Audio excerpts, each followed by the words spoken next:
Now that political risks have receded in the Eurozone, bond markets are turning to fundamentals. The recent news flow suggests that the reflation process keeps advancing in the monetary union. Macro data points to firmer growth, though the credit recovery continues to look hesitant. Progress seems slower on the inflation front. We believe that the uptick in core inflation seen in April will prove transitory and that the inflation outlook hardly improved. Noteworthy, the European Commission's latest forecasts show inflation falling back to 1.3% next year.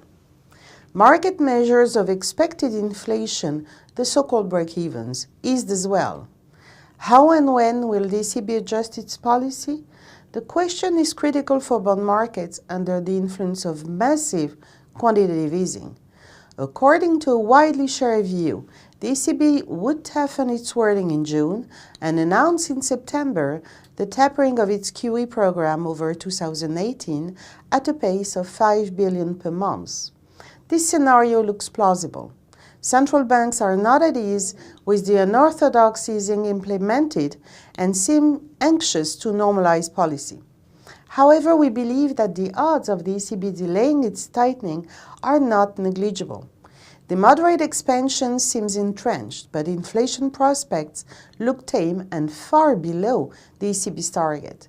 In addition, the central bank may prefer to wait for more clarity on Italy, where risks appear to be building up on different fronts. First, the economic pulse appears weak compared to other Euro countries.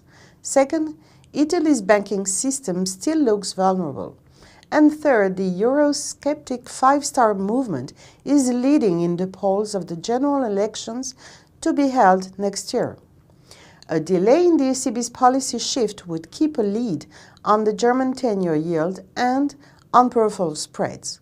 In such a case, credit markets would enjoy the monetary boost longer and continue to perform well, especially in the high-yield segment.